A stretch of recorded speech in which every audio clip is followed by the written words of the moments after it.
cha lớn hơn trăm ngàn con sông, lớn hơn cả thiên hà bao la.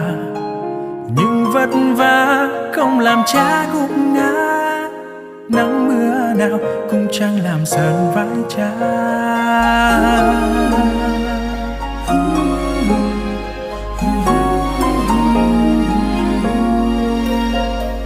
Vòng tay ấm cha như